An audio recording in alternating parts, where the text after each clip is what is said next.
السلام علیکم ورحمۃ اللہ وبرکاتہ۔ ماشاء اللہ آج کافی تعداد میں آپ حضرات ہیں، کہ اللہ کا شکر ہے اور اللہ کی توفیق ہے کہ اللہ تعالیٰ نے ہمیں اچھے اور نیک کام کی توفیق عطا فرمائی۔ کچھ باتیں عرض ہیں۔ تبلیغ کا سلسلہ چل رہا ہے اور یہاں جو آج شروع ہو رہا ہے، ایک رکوع ختم ہوا ہے اور دوسرا جو رکوع شروع ہو رہا ہے، اس میں بھی حضرت عیسیٰ علیہ السلام کی کچھ حواریوں کا ذکر ہے جو تبلیغ کے لیے گئے ہوئے تھے، اور تبلیغ تو ہر مسلمان پر ضروری ہے نا۔ اللہ کے رسول فرماتے ہیں صلی اللہ علیہ وسلم، پہلے درود شریف پڑھیے آپ لوگ، اللہم صلی علی سیدنا مولانا محمد وعلی آل سیدنا مولانا محمد وبارک وسلم دائما ابدا۔ دیکھیے، چونکہ تبلیغ کی بات بتائی، تبلیغ بہت مشکل کام ہے۔ سب سے زیادہ مشکل ترین مرحلہ اگر کوئی ہے تو تبلیغ ہے۔ اللہ کے رسول نے تبلیغ ہی کی تھی، آپ نے کسی کو مارا پیٹا نہیں تھا، لیکن پورا مکہ آپ کا دشمن ہو گیا۔ تو یہاں بھی ایسے ہی ہوتا ہے کہ اگر آپ کچھ بتاؤ نا، اور اگر کسی کے دماغ میں نہ آئے وہ بات، تو وہ آدمی صحیح سمجھنے کے لیے خالی نہیں ہوتا، صحیح سمجھنا نہیں چاہتا، لیکن ہاں وہ اپنے دل میں یہ ضرور رکھے گا کہ شاید یہ آدمی تنقید، اس کو یہ پتہ نہیں چل رہا ہے کہ بھائی یہ تنقید نہیں ہے بلکہ یہ تبلیغ ہے۔ ایک جانکار آدمی کی بہت بڑی ذمہ داری ہے۔ اللہ کے رسول فرماتے، سنو میں حدیث سناتا ہوں آپ کو۔ حضرت عبداللہ ابن عمر ان عبداللہ ابن عمر رضی اللہ تعالیٰ عنہ قال قال رسول اللہ صلی اللہ علیہ وسلم بلغوا انی ولو آیا وحدثوا انی من بنی اسرائیل ولا حرج ومن کذب علی متعمدا یتبوأ مقعدہ من النار۔ ترجمہ سن لو۔ حضرت عبداللہ ابن عمر، حضرت عمر رضی اللہ تعالیٰ عنہ کے بیٹے کا نام تھا عبداللہ، وہ حضور کے بہت قریب رہتے تھے، بہت زیادہ قریب، اور بتاتے ہیں صحابہ کرام کہتے ہیں کہ جس قدر حضور کے بعد حضور کی سنتوں میں سب سے زیادہ چلنے والے اور پرہیزگار صحابہ کرام میں اگر کوئی تھا تو حضرت عبداللہ ابن عمر تھے۔ ان لوگوں میں پرہیزگار جو پرہیزگاری کے مجسمے تھے، ہم لوگوں میں نہیں، ہم جیسے سیاہ کاروں میں نہیں، ان لوگوں میں پرہیزگار تھے وہ۔ اور ایک دن ایک جگہ جا رہے تھے، ایک جھاڑی پڑی تو اس جھاڑی سے اپنے کپڑوں کو لپیٹ دیا اور اس کے بعد گھومنا شروع کر دیا۔ تو جو ان کے ساتھ تھے انہوں نے پوچھا کہ یہ کیا کر رہے ہو؟ ارے یہ کانٹے دار جھاڑی ہے، آپ کے کپڑوں کو نقصان پہنچا دے گی، اس سے بچ کے نکلا جا سکتا تھا۔ کہا ہاں، ایک مرتبہ میں سرکار کے ساتھ اس جھاڑی کے پاس سے گزرا تھا تو اس جھاڑی سے میرے سرکار کا دامن لپٹ گیا تھا، مجھے وہ بات یاد آ گئی، تو میں نے کہا آج میں کیوں نہ اس جھاڑی سے اپنے دامن کو بھی لپٹا دوں۔ پرہیزگاری کی انتہا حضرت عبداللہ ابن عمر، وہ فرماتے ہیں کہ میرے سرکار فرماتے ہیں بلغنی ولو آیا، تم سب لوگ مبلغ بن جاؤ چاہے تم کو ایک ہی آیت کیوں نہ آتی ہو، لیکن علماء سے پوچھ کر صحیح۔ ہاں، یہ کام تبلیغ کا بھی علماء کا کام ہے، ہر کس و ناقص کا کام نہیں ہے۔ اچھی طرح سے پوچھ کر جب اس میں پوری تصدیق ہو جائے تب آپ کسی کو بتاؤ، کیونکہ جو بھی معلومات آپ کو ہے وہ آپ کے لیے ہے، نہ کہ وہ بتانے کے لیے۔ یہ انہوں نے اس زمانے میں کہا تھا، آج کے زمانے میں تو اکثر لوگ دین سے آری ہیں، صحیح نماز نہیں پڑھ سکتے صحیح طریقے سے۔ اگر تلفظ کے ساتھ ان سے کہا جائے کہ کلمہ پڑھ دو تو بہت ساری اللہ ماشاء اللہ ایسے لوگ ملیں گے جو کلمہ نہیں پڑھ پائیں گے۔ بہرکیف یہ ایک تبیدی گفتگو تھی جو میں کچھ کر گیا، شاید کیسی بات آ گئی ذہن میں۔ آج حضرت عیسیٰ علیہ السلام کے حواریین کا ذکر آ رہا ہے، اور ایک دیہات کا ذکر آ رہا ہے، اس کا نام انطاکیہ بتایا گیا ہے۔ وَاضْرِبْ لَهُمْ مَثْلًا أَصْحَابَ الْقَرْيَةِ إِذْ جَاءَهَا الْمُرْسَلُونَ۔ حضرت عیسیٰ علیہ السلام نے انطاکیہ میں 2 مبلغین کو بھیجا کہ وہ اہل انطاکیہ کو تبلیغ کریں، خدا کی طرف بلائیں اور عیسیٰ علیہ السلام کی رسالت کا اقرار کروائیں۔ وہ لوگ گئے تو بجائے یہ کہ وہ لوگ ان کی بات کو مانتے، ان کو مارا پیٹا اور ان کو قید میں ڈال دیا، اور انہوں نے کہنا شروع کر دیا کہ بھیا تم کہاں سے آئے ہو؟ قالوا ما انتم الا بشر مثلنا، تم تو ہماری ہی طرح آدمی ہو، اور ہم ہی کو آ گئے فقیر فقراء کے بے ہوش میں آ کر کے ہم ہی کو تبلیغ کرنے لگے ہیں۔ سرکار دو عالم صلی اللہ علیہ وسلم نے بھی کہیں ایسا کہا تھا، قل انما انا بشر مثلکم، ہے نا؟ یہاں کیا ہے؟ قالوا ما انتم الا بشر مثلنا، وہ لوگ بولے اہل انطاکیہ والے کہ تم جو ہے بشر کے سوا کچھ نہیں ہو، تو تمہاری بات ہم کیوں مانیں؟ اور ایک مرتبہ میرے سرکار نے بھی کافروں سے کہا تھا، مسلمانوں سے نہیں، اور یہ حکم الہی ہوا تھا، قل، اے محبوب آپ ان کو کہیے، انما انا بشر مثلکم، میں بھی ظاہری طور پر تمہاری ہی جیسا ہوں، ظاہری شکل و صورت میں تمہاری ہی جیسا ہوں، لیکن میری حقیقت میں اور تمہاری حقیقت میں بہت فرق ہے۔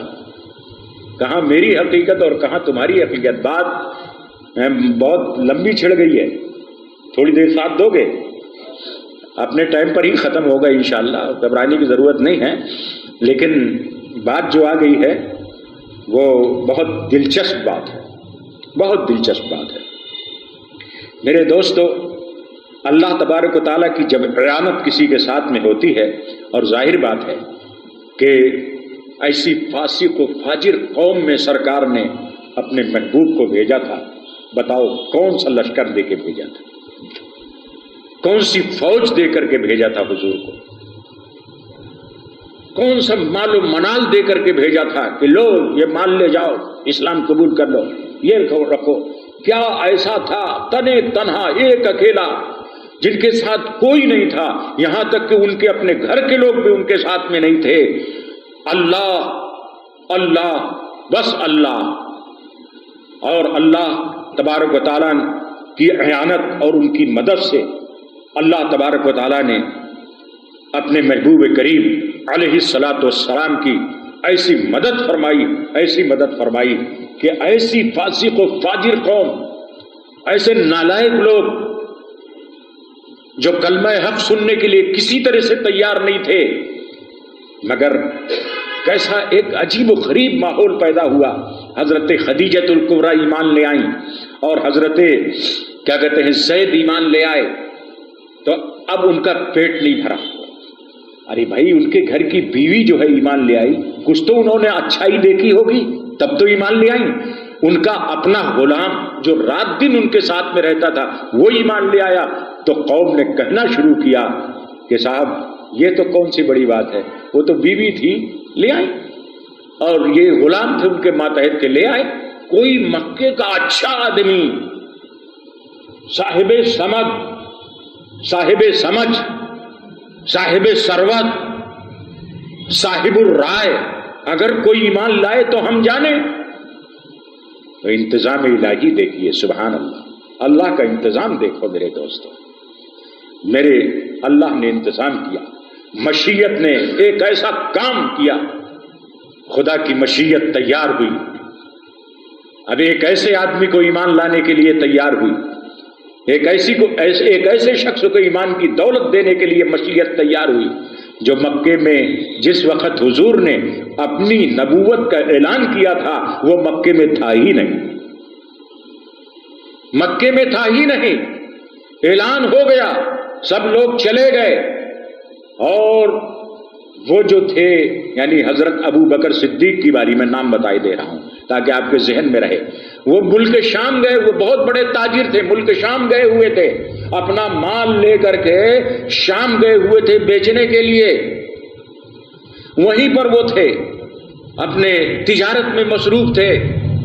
تھوڑی دیر کے بعد میں جب ان کا مال بک گیا تو ان کا دل ہوتا، شام جیسی جگہ میں آئے ہیں، تھوڑا سیر و تفریح کر کے جائیں گے، تھوڑا رک کے جائیں گے، لیکن ان کی طبیعت اداس ہو گئی۔ اپنے غلام سے کہا مجھے مکے جلدی سے جلدی جانا چاہیے، پتہ نہیں کیوں اتنے عظیم الشان شہر میں میرا دل نہیں لگ رہا ہے۔ دن کا آخری حصہ تھا، آج رات گزار لیتے ہیں۔ غلام نے کہا نہیں، رات نہیں گزاریں گے، جہاں کہیں بھی رات ہو جائے گی گزار لیں گے، ابھی چلو، ابھی سفر کو مکمل کرو۔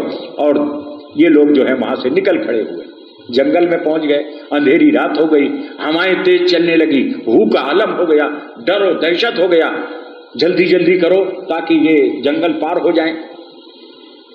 ارے صاحب کہیں یہیں بستیوں میں رات گزار لیتے ہیں؟ نہیں، جلدی چلنا ہے مجھے مکے۔ مشیت کھینچ رہی تھی ان کو، اللہ تبارک و تعالیٰ کی مشیت جو ہے ان کو اپنی طرف کھینچ رہی تھی۔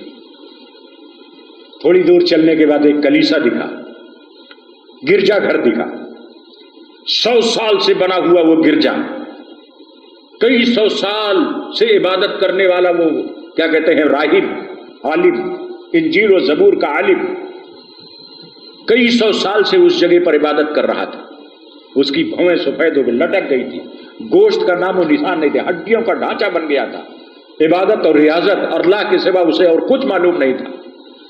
کلیسا دیکھا تو آ گئے، حضرت ابو بکر صدیق رضی اللہ تعالیٰ عنہ، کنڈی کھٹکھٹائی، غلام نکلا، ان کا خادم نکلا۔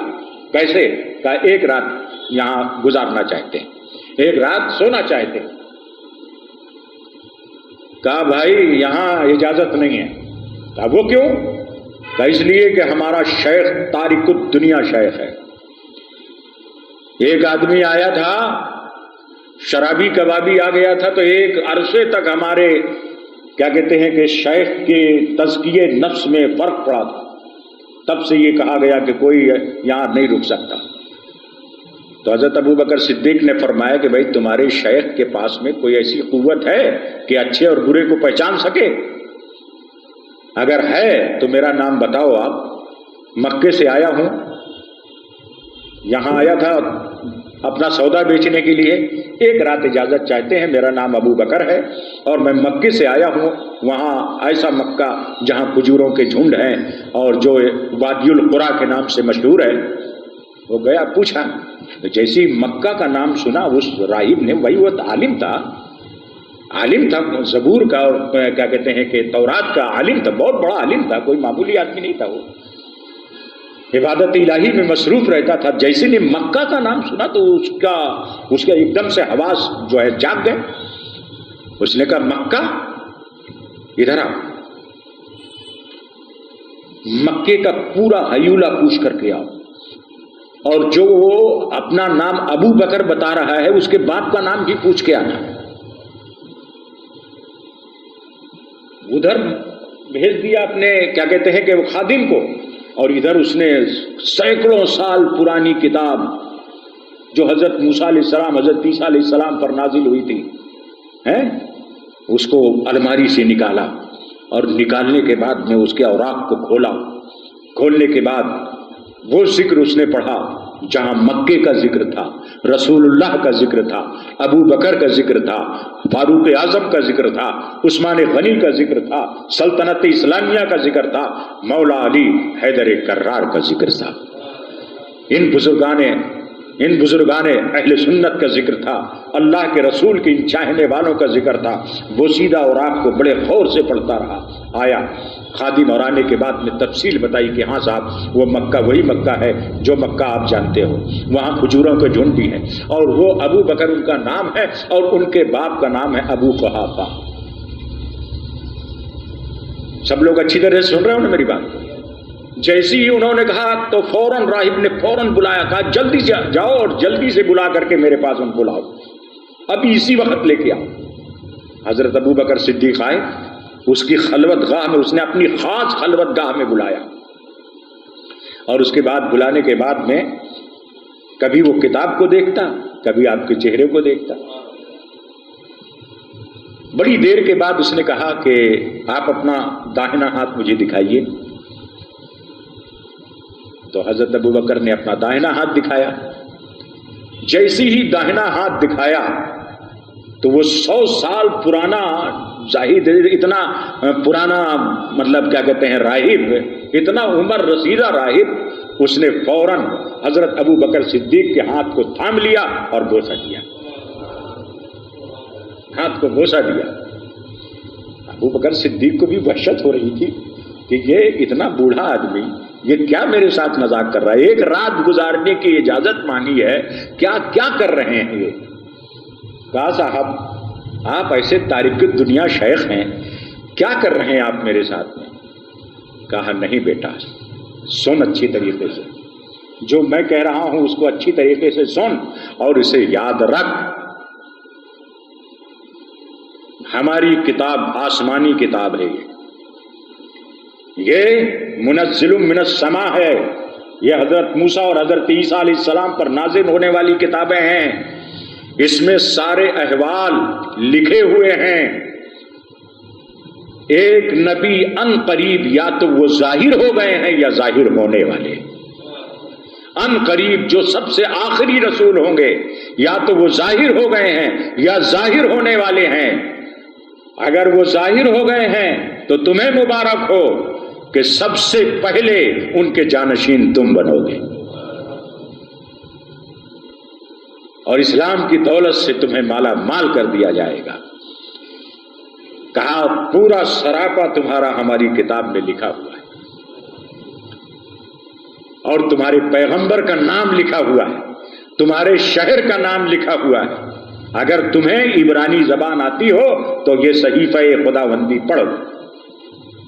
حضرت ابو بکر صدیق کچھ نہیں بولے، وہاں سے ہٹے، ایک گوشے میں رات گزاری، جلدی جلدی سفر طے کیا، مکے میں پہنچے۔ میں جلدی بتا رہا ہوں آپ کو، بات تو بہت لمبی سب چوڑی ہے، بتاؤں گا تو کئی گھنٹے لگ جائیں گے، لیکن میں جلدی سے بتا دیتا ہوں آپ کو کہ جلدی سے مکے پہنچ گئے۔ راستے کا حال نہیں بتا رہا ہوں کہ راستے میں اور کیا کیا ہوا ہے، ایک مسافر کے راستے میں کیا کیا حالات رونما ہو دیتے ہیں وہ سب میں نہیں بتا رہا۔ مکے پہنچ گئے، حضرت ابو بکر صدیق جیسے ہی مکے میں داخل ہوئے تو سب سے پہلے جس آدمی سے ملاقات ہوتی ہے تو وہ سرکار کا سب سے بڑا دشمن ابو جہل، بڑے اتفاق سے ملاقات کیا، ہاتھ ملایا، کہا تم باہر سے آ رہے ہو؟ کہا ہاں میں باہر سے آ رہا ہوں۔ ارے کہا تمہارے بعد یہاں بڑا عجیب و غریب رنگ پھیلایا گیا ہے۔ کہا کیا ہوا؟ کہا عبداللہ مرحوم کے بیٹے کو تم جانتے ہو، ان کی شرافت بہت اچھی تھی، بڑے نیک تھے، وہ بڑے کیا کہتے ہیں صادق تھے، بڑے امین تھے، مگر یہ لوگ عجیب عجیب سازش کرتے ہیں، بولے سب چیز اپنے نام کر لیا، خانہ کعبہ کی متولی یہ، سردار کعبہ یہ، زمزم شریف کے پلانے والے سقا یہ، ساری فضیلتیں ان کو ہیں۔ اب وہ ان کا بھتیجا ابو طالب کا بھتیجا یہ کہتا ہے کہ میں نبی ہوں، مجھ پر ایمان لے آؤ۔ بولے اب یہ ایک نیا معاملہ رکھ دیا، ان کو خانہ کعبہ کی جو اتنے بڑے مطلب ذمہ دار ہیں اس سے ان کا پیٹ نہیں بھر رہا ہے، یہ زمزم کے سقا ہیں اس سے ان کا پیٹ نہیں بھر رہا ہے، یہ سردار مکہ ہیں اور آج سے نہیں، حضرت اسماعیل علیہ السلام کے زمانے سے یہ لوگ چلے آ رہے ہیں اور ہم ان کی سرداری کو تسلیم کیے ہوئے ہیں۔ اب ان کا جو بھتیجا ہے وہ کہتا میں نبی ہوں، میرے اوپر ایمان لے آؤ۔ حضرت ابو بکر صدیق رضی اللہ تعالیٰ عنہ نے فرمایا کہ بھائی ابھی تو میں کیا کہتے ہیں سفر سے آیا ہوں، دیکھوں گا کیا حالات ہیں، اس کے بعد فیصلہ کیا جائے گا۔ آپ گھر گئے، سامان نہیں اتارا، غلام کے حوالے اونٹنے کیا، سیدھے قبیلہ بنی ہاشم میں گئے اور جانے کے بعد سرکار کی کنڈی کھٹکھٹائی، آواز آئی کہ سرکار نہیں ہے، کہیں گئے ہوئے ہیں۔ اب تلاش ہوئی سرکار کی، کہاں تشریف لے گئے ہیں؟ جب کسی نے بتایا کہ یہ آپ جو ہے کوہ بو قبیس کی طرف گئے ہوئے، حضرت ابو بکر صدیق ویسی گرد والو چہرے کے ساتھ اور بدن کے ساتھ میں سرکار کی تلاش میں چلے جا رہے ہیں۔ دور سے دیکھا کہ سرکار کوہ بو قبیس، یعنی ایک بو قبیس کا پہاڑ ہے وہاں پر مکے میں، اس کو بو قبیس بولتے ہیں، تو وہاں پر آپ ایک پتھر کی چٹان پر تشریف فرمائیں اور ایسا لگ رہا ہے جیسے کسی آنے والے کا آپ انتظار کر رہے ہیں۔ حضرت ابو بکر پہنچے، اس زمانے میں جیسے ملنے ملانے کا جو دستور رہا ہوگا ہے نا. السلام علیکم وعلیکم السلام تو اسلام نے بتایا ہے, حضور نے بتایا, اللہ نے بتایا. اب جو بھی رہا ہوگا اس حساب سے انہوں نے اپنا بتایا ہوتا ہے. تعارفی معاملہ پہلے تھا ہی. سرکار کے پاس جیسے ہی پہنچے تو میرے سرکار نے سب سے پہلا جملہ کیا, ابو بکر تم ایک بہت سمجھدار انسان ہو, پیچھے آنے والوں کا انتظار مت کرو, ہاتھ بڑھاؤ, میرے ہاتھ پہ ہاتھ رکھو اور پڑھو لا الہ الا اللہ محمد رسول. تو حضرت ابو بکر صدیق رضی اللہ تعالیٰ عنہ نے سر جھکائے ہوئے کہا, یا سرکار کا نام لیا, کہا بھائی کوئی بھی نبی آتا ہے, ہم نے پڑھا ہے کتابوں میں, میں ایک ذی شعور آدمی ہوں, مکے میں میری ایک حیثیت ہے, کوئی بھی نبی آتا ہے تو کوئی اپنی نشانی لے کر کے آتا ہے, کوئی معجزہ لے کے آتا ہے, اور وہ اپنا معجزہ بتاتا ہے تو قوم اس معجزے کو دیکھ کے ایمان لے آتی ہے. حضرت موسیٰ بھی معجزہ لے کے آئے, حضرت عیسیٰ بھی معجزہ لے کے آئے ہیں, سارے نبی جتنے تھے وہ سب معجزہ لے کے آئے. آپ کے پاس کیا نشانی ہے کہ آپ نبی ہیں؟ فرمایا اچھا ابھی بھی نشانیوں کی ضرورت ہے تمہیں, کیا تم کو پتا نہیں ہے کہ کلیسا کے شیخ نے, راہب نے تمہیں وہ ساری خوشخبریاں دے دی ہیں اور ساری بات بتا دی ہے جو تم پوچھنا چاہتے ہو مجھ سے. حضرت ابو بکر صدیق کے زمین کھسک گئی پیروں سے کہ یہ حال. مکے میں بیٹھے بیٹھے وہ سارا احوال, وہ سارے حالات ان کو معلوم ہیں جو میرے اور راہب کے درمیان تاریک رات میں ہوئے تھے. ساری باتیں جو ہماری وہاں ہوئی تھیں وہ ان کو سب معلوم ہیں. یقیناً جس کو ایسے راز مخفی اور اتنی دور کی چیز جن کی نگاہ اتنی دور دیکھتی ہے وہ نبی کے سوا کوئی دوسرا نہیں ہو سکتا. کہا سرکار ہاتھ پھیلائیے, ہاتھ پھیلائیے, آپ ہاتھ بڑھائیے آپ اپنا, اور میں آپ کے ہاتھ پہ ہاتھ دھر کے یہ گواہی دیتا ہوں کہ آپ اللہ کے رسول ہیں اور اللہ کے سوا کوئی معبود نہیں. اب جب ابو بکر صدیق جیسا ذہین و فتیل انسان, ارے گھڑی جیب میں رکھ لیا, کیا بچ گیا, ہو گیا ٹائم ہو گیا, مگر بات پوری نہیں ہوتی یار, یہ مزہ نہیں آ رہا ہے. تو حضرت ابو بکر صدیق جیسا ذہین و فتیل جب ایمان لے آئے سرکار دو عالم صلی اللہ تعالی وسلم کے ہاتھ میں, اللہ تبارک و تعالیٰ نے یہ توفیق دی, اور جیسی ہی یہ خبر پورے, بس 2 منٹ, جیسی ہی یہ خبر پورے مکے میں پھیلی تو لوگوں میں سنسنی پھیل گئی کہ ابھی تک تو صرف ان کی بیوی ایمان لائی تھی, ابھی تک تو صرف ان کا غلام ایمان لایا تھا, آج مکے کا ایک بہت بڑا تاجر, پنچوں کا پنچ اور ایک بہت ذی فہم انسان جو ہے ایمان لے آیا. ضرور کوئی ایسی بات ہے, ضرور کوئی ایسا مسئلہ ہے جس میں ہمیں غور کرنا چاہیے. غور کرنے والوں نے غور کیا, اور جن کی ایمان مقدر میں نہیں ہے وہ ایمان نہیں لائے گا, اس کے دل میں حضور کی محبت ہرگز نہیں پیدا ہو سکتی. میرے دوستو, ابو جہل بھی تھا, دعا مانگی تھی سرکار میں ابو جہل کے لیے کہ ایمان اللہ تعالیٰ اسے دے, یا اسے نہیں تو ہم حضرت عمر فاروق کو دے. گستاخی کے معاملے میں ایک چھوٹا گستاخ تھا, ایک بڑا گستاخ تھا. یہ رات دن یہ سوچتے رہتے تھے کہ سرکار کو تکلیف کیسے پہنچائی جائے, جس کا نام ابو جہل تھا. اور عمر جوشیلا جوان تھا اس وقت, ان کی عمر بالکل ایک دم نئی نوجوان انسان تھا, پہلوان آدمی تھے. جب انہوں نے سنا کہ یہ سب مکے میں یہ پھیلا ہوا ہے تو وہ غصے میں آ گئے, اور غصے میں آنے کے بعد میں گھوڑے میں بیٹھے, ننگی تلوار لیا, کہا کہاں جا رہے ہو؟ کہا آج ان کا سر کاٹ دوں گا جس کی وجہ سے مکے میں انتشار ہو رہا ہے. یہ بھی سر کاٹنے کے لیے جا رہے ہیں, اور وہ بھی دنیا بھر کے عیب جوئی کر رہا ہے, لیکن اس کا گناہ کم تھا.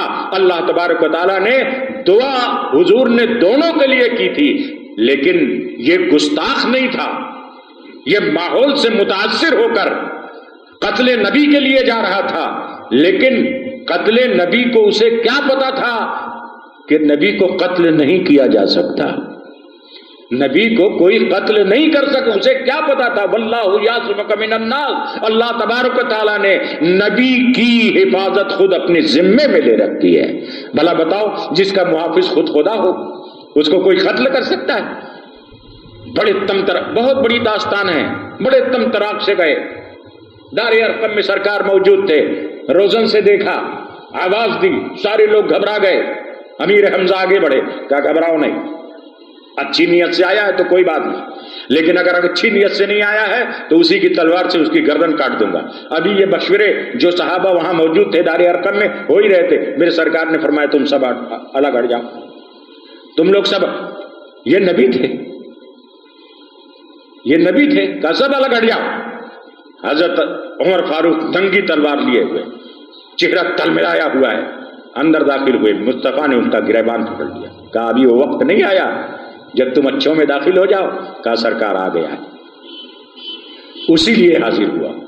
میں بہت ساری باتوں کو چھوڑ رہا ہوں، سرکار وہ وقت آ گیا ہے جب میں آپ کے غلاموں میں داخل ہو جاؤں۔ اور اس کے بعد قدم پکڑ کے سرکار دو عالم صلی اللہ علیہ وسلم کا کلمہ حضرت عمر فاروق نے پڑھا۔ آگے میں بتاؤں گا آپ کو انشاءاللہ العزیز، ہے نا، تھوڑا سا اور آپ لوگ حوصلہ رکھیں، آپ کا کام بہت آسان ہو جائے گا، اور آپ لوگوں کو علمی لیاقت اتنی بڑھا دوں گا، اتنی بڑھا دوں گا، ہے نا۔ اب انہوں نے مجھے پابند کر دیا ہے کہ صاحب آپ کو سورہ یاسین ہی کی بات کرنا ہے، تو سیدھا واقعات جو اس سے متصل ہیں وہ میں بیان کر دیتا ہوں، ہے نا۔ اور ورنہ تو کیا کہتے ہیں کہ انشاءاللہ العزیز میں اپنے آقا علیہ الصلوۃ والسلام کی سیرت طیبہ کا ایک ایک ورق، یہاں تک کہ سرکار کے کیا کہتے ہیں کہ زلف مشکی سے لے کر کے اور سرکار کے پائے اقدس تک ہر خوبی کا بیان کروں گا، ہر خوبی کو انشاءاللہ بتاؤں گا آپ کو۔ تو اللہ تبارک و تعالی ہمیں اور آپ کو دین سیکھنے کی، اور میں یہ کہتا ہوں کہ سرکار سے زیادہ بہتر ذکر دنیا میں کوئی اور ہے ہی نہیں۔ نہ کیوں آرائشیں کرتا خدا دنیا کے ساما میں، انہیں دولہا بنا کر بھیجنا تھا بزم امکا میں۔ یہ رنگینی یہ شادابی کہاں، یہ رنگینی یہ شادابی کہاں گلزار رضواں میں، ہزاروں جنتیں آ کر بسی ہیں کوئے جانا میں، ہزاروں جنتیں آ کر بسی ہیں کوئے جانا میں۔ بس یہیں تک میں اپنی بات کو ختم کرتا ہوں انشاءاللہ العزیز۔ اب حضرت عیسیٰ علیہ السلام کے حواریوں کا ذکر ہوگا، ایک رکوع ختم ہو گیا ہے، اور اگلے جمعے میں انشاءاللہ میں دوسرا رکوع ختم کروں گا، ہے نا۔